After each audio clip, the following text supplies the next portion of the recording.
garsūs. Šiandien mes kalbėsim apie ką, ogi kalbėsim, kaip išsikepti skanius blynus. Žinoma, juokauju, kalbėsim apie statybas ir šiandien kalbėsiu apie plokščią stogą. Taip, tai kas jau sekate mano kanalą, turbūt matėte, kad mano kanale jau yra įkelti 2 vaizdo įrašai apie plokščių stogų įrengimą. Šitas stogo tipas yra kitoks, nors jisai yra ir plokščias, yra sutapdintas, bet jo įrengimo būdas yra kitas negu mano rodytųse ankstesniuose vaizdo įrašuose. Tai dabar norėčiau pirmiausia apie pačius plokščių stogų įrengimo tipus pakalbėti. Tai be abejonės mes kalbėsime apie medinę statybą. Ir plokščių stogų įrengimo, mano supratimu, yra 4 tipai. Pirmas tipas stogo įrengimo, tai mano kanale, kaip ir minėjau, yra net 2 vaizdo įrašai 2 skirtingų objektų. Tai yra tas atvejis, kada yra visos sienos daromos su nuolydžiu į vieną pusę ir montuojama kažkokia plokščia konstrukcijos danga. Tai mano atveju buvo abudu stogai su dvitienėm sijom. Antras tipas tai yra, kurį irgi truputį rodžiau, bet apie tą antrą tipą pakalbėsiu, kai jau grįšiu prie kito projekto, nes jau jį pabaigiau ir noriu jums tiesiog nufilmuoti, parodyti. Tai ten yra tada jau visos sienos yra lygios, mes turim lygias lubas ir nuolydis yra suformuotas iš santvarų konstrukcijos. Trečias tipas yra šis tipas, apie kurį kalbėsiu šiandien. Ir ketvirtas tipas, kur bent jau man nesiverčia liežuvis jį pavadinti aplamai kaip plokščių stogų įrengimo tipu. Tenka pastebėti, kad jisai karts nuo karto statybose pasitaiko ir aš tokio stogo nesu daręs ir labai tikėtina, kad niekada taip ir nedarysiu, nes tai yra mano galva labai blogas, neteisingas mazgas, kai yra lygios sienos, ant jų dedamos dvitienės sijos susiformuojamos kaip perdangos plokštuma. Ant jos dedama iš karto jokių plėvelių, nieko, jokių oro tarpų nedaroma, iš karto dedama plokštė arba OSB arba diurelis, dedamas nuolydinis putų poliesterolis ir dedama prilydoma danga. Tai man norėtųsi vis dėlto, kad medinės konstrukcijos jos būtų kažkaip tai ventiliuojamos kvėpuojančios, reikalingi oro tarpai, tai pirmi 3 tipai oro tarpus visi turi. Ketvirtas tas tipas, čia daugiau gal jisai tokis, aš nežinau, atėjęs iš mūrinės statybos, kada ant gelžbetoninės perdangos yra dedamas putų poliesterolis ir plydoma danga. Tai mediniai statyboje mano galva tai netinka, be abejonės, tai yra mano asmeninė nuomonė, niekam nieko nenoriu, kaip sakoma, įteikti, bet toks mano supratimas, tai todėl turiu paaiškinti, kad tikėtina, kad mano kanale tokių stogų nebus. Galbūt kažkur tai tokie stogai ir galėtų turėti savo vietą, pavyzdžiui, kažkokiose ypatingai specialiose sąlygose, kur galbūt reikia padaryti stogo nuolydžius iš pačio ploniausio sluoksnio, tai su medinėm konstrukcijom to padaryti mes negalėtumėm. Čia galbūt pagelbėtų šitie, bet tai yra tokie pavyzdžiai, kurie yra labai reti, retai pasitaikantis, tai apie tai, manau, net neverta kalbėti. Tai esu prie projekto, šiuo metu statomo. Projektas yra absoliučiai unikalus, labai įdomus, nepaprastai sudėtingas. Man asmeniškai tai yra sudėtingiausias iki šiol statytas namas. Noriu priminti tiem, kas manęs dar nepažįstate, kad aš 16 metų jau statau karkasinius namus ir jau tų projektų teko matyti visokiausių, bet tokio projekto dar neteko matyti. Faktiškai pusę namo turim iš klijuotos medienos, turim nerealaus dydžio vitrinas. Tos vitrinos dar negana to yra unikaliai spręstos, kur nesimontuoja langai su paketu, o montuosi tik stiklo paketas. Čia iš vis Lietuvoje net labai retas atvejis tokių namų, manau, kad galima ant rankų suskaičiuoti, kiek yra. Tai tai jeigu būsit aktyvūs mylėjai, jeigu spausit laikus, jeigu parašysit komentarus, tai galbūt tada padarysiu detalesnį video įrašą aplamai apie šito projekto statybą. Tai turim klijuotos medienos automobilių pastogę, turim klijuotos medienos terasos pastogę, turim išklijuotos medienos svetainės, kurioje yra aukštos lubos, visą vitrininę sieną su kampu. Taip pat turėsim klinkerio fasadą, turėsim degintos medienos fasadą, turim plokščią stogą, kuris jungiasi su šlaitiniu stogu ir tame tarpe jie yra abudu nepriklausomi vienas nuo kito. Daug įdomių detalių, kas man labiausiai patinka šitam projektui, be abejo, kad jis yra sudėtingas. Antras dalykas, kad labai džiaugiuosi šiuo užsakovu, nes jis yra labai fainas žmogus ir labai atviras ir labai suinteresuotas pastatyti tą namą kiek įmanoma kokybiškiau. Todėl čia yra naudojamos pačios geriausios, pačios kokybiškiausios medžiagos, kokias tik aš žinau. Ir aš žinau, kad finale šitas namas bus fantastinis. Taigi dabar norėčiau grįžti prie plokščio stogo. Kai mes susirinkom konstruktyvą sienų, kadangi turi medinio karkaso sienas, tai dalis namo yra plokščių stogų ir mes turim dabar 3 atskiras patalpas, kurias dengia plokščias stogas. Tai jums gal matosi 2 plokštumos, bet iš tikrųjų tuoj papasakosiu, yra jos viso 3. Mes turime automobilių pastogę, mes turime terasos pastogę ir mes turime namo stogą. Dabar automobilių pastogė yra padaryta į skirtingą aukščio amplitudę, čia yra tokie daugiau architektūriniai žaidimai, kad namas neatrodytų kaip dėžė. Tai automobilių pastogė yra truputį pažeminta. Ir kita dalis yra namas ir terasos stogas padarytas jau po vienu stogu. Nors jie šiaip funkcijas atlieka skirtingas, bet ant šito stogo yra suformuotas bendras stogo nuolydis. Tai dabar apie patį plokščio stogo šito įrengimą ir kas čia tokio yra įdomaus ir originalaus ir labai labai retai pasitaikančio. Pirmiausia, kada mes susirinkom visų sienų konstruktyvą, tada mes turėjom pirmiausia susistatyti pastogės. Tai yra iš klijuotos medienos turėjom susirinkti automobilių pastogę ir iš klijuotos medienos taip pat turėjom susirinkti terasos stogą, nes kaip ir minėjau, viskas rišasi su nuolydžiais. Tai buvo pirmas mūsų darbas susiformuoti tokia kaip perdanga.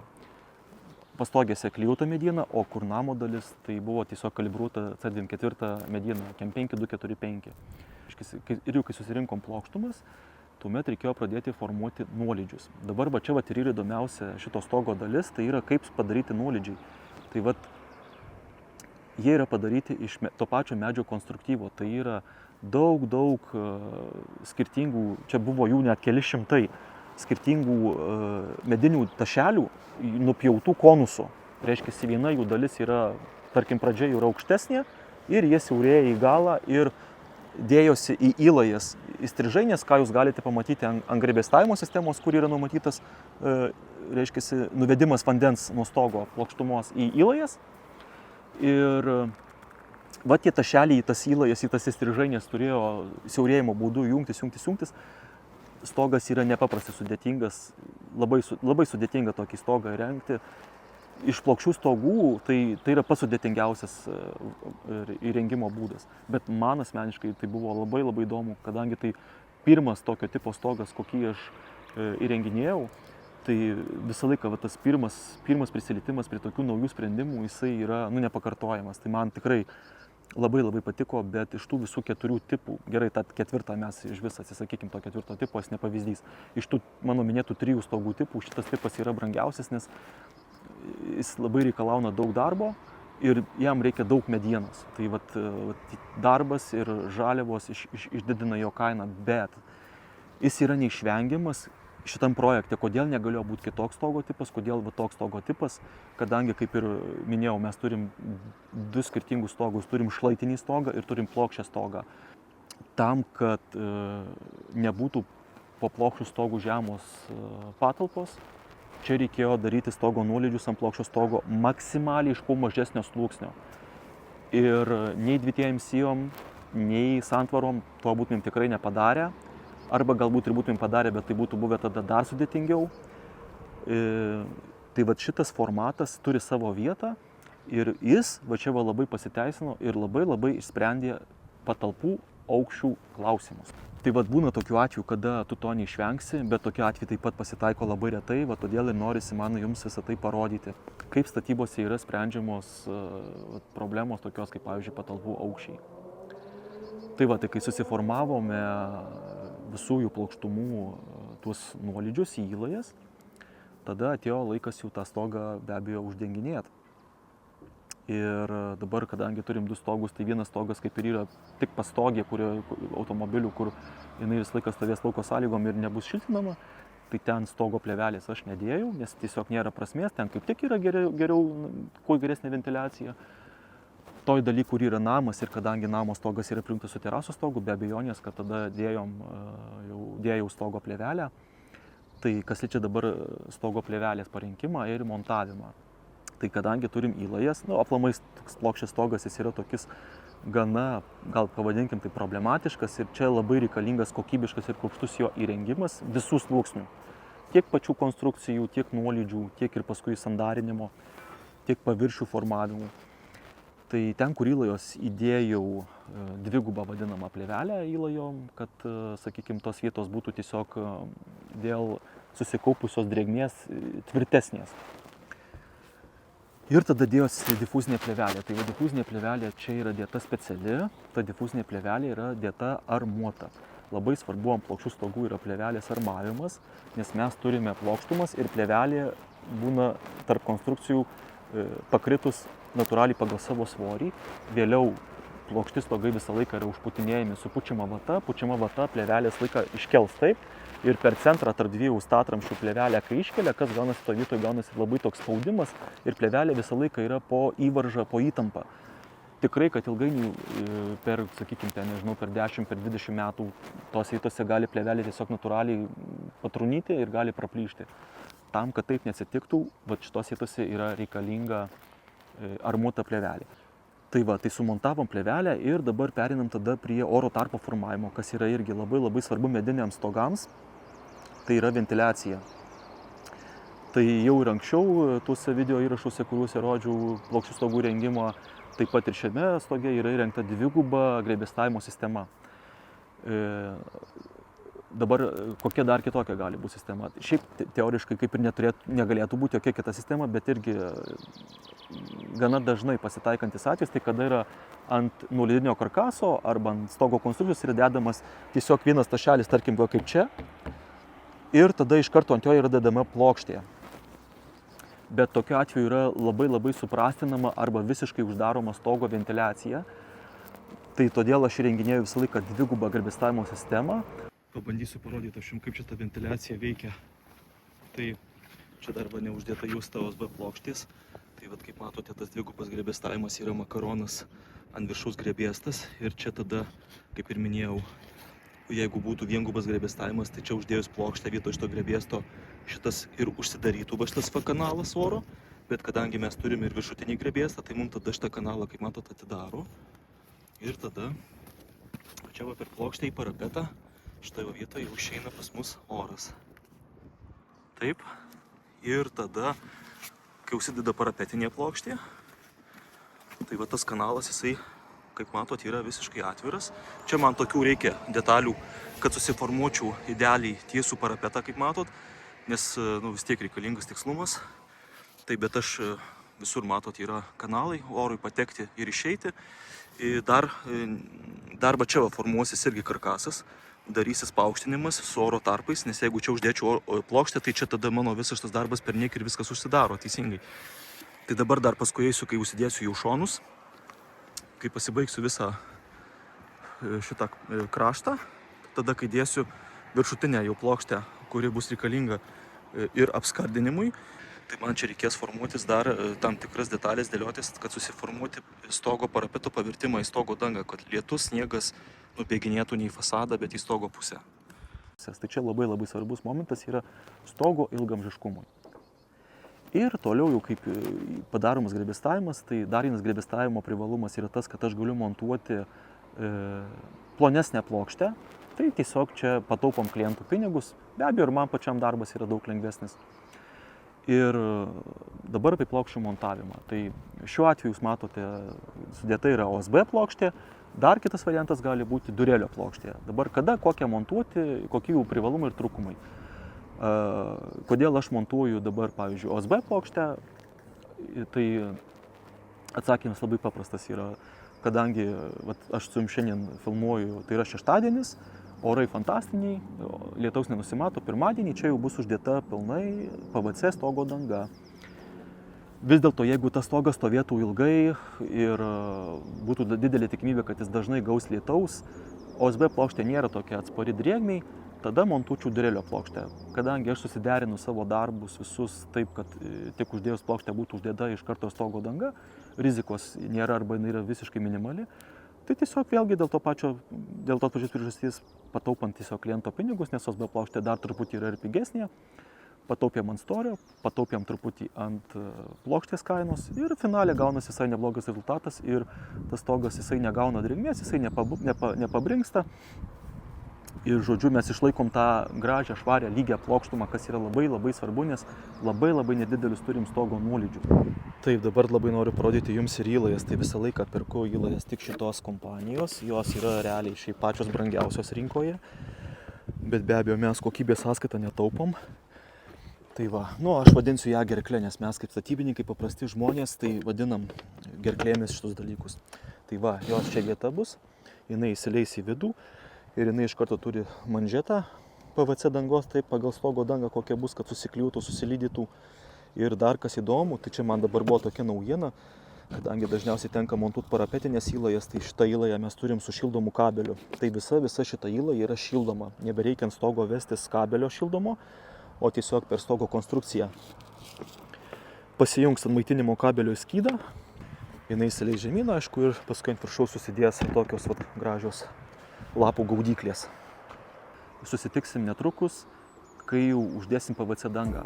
Tai jums praeis kelios sekundės, o man beveik visa savaitė.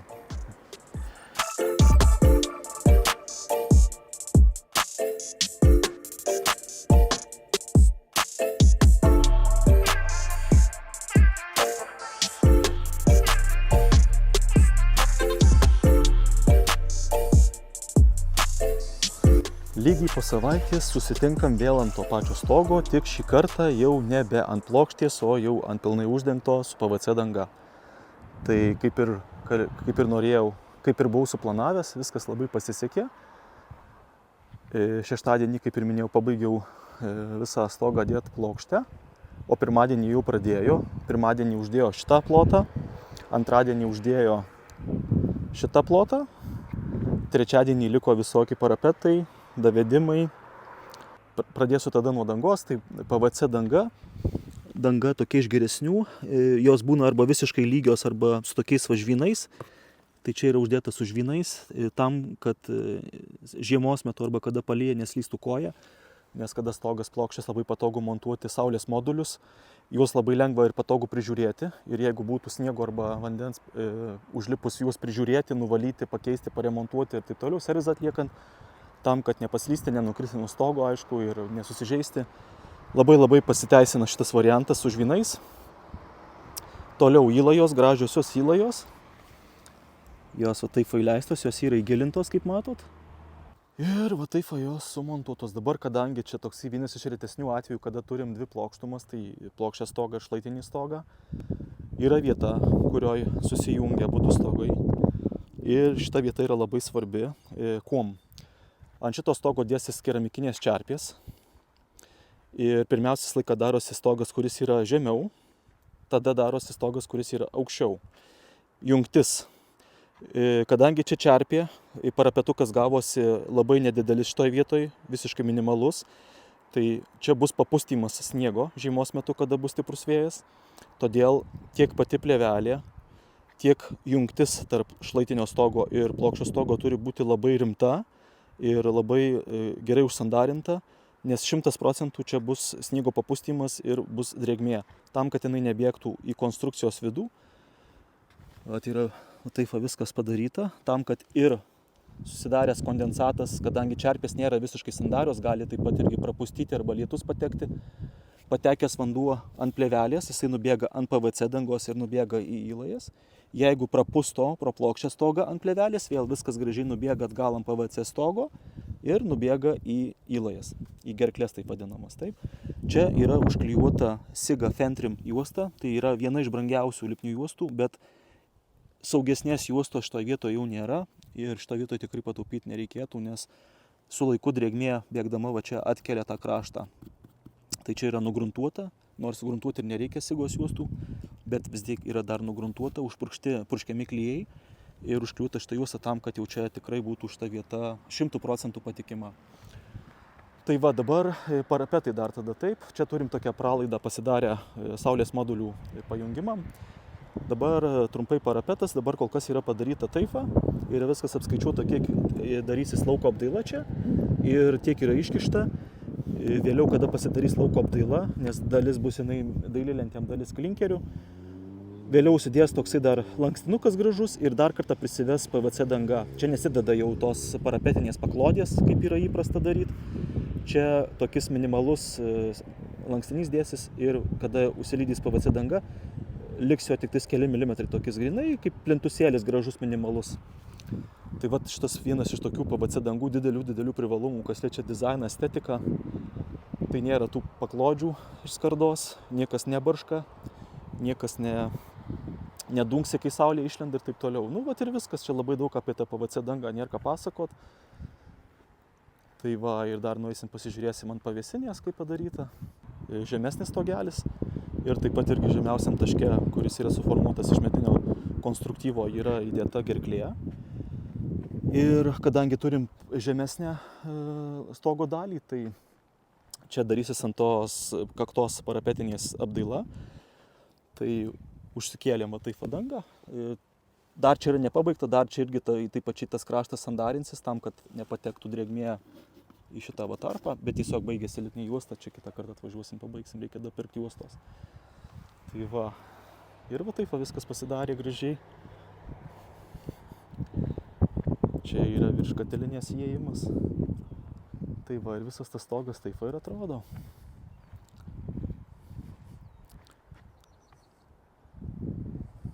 Tai šitam kartui bus tiek, lyg ir viską, ką norėjau pasakyti, su jumis pasidalinau.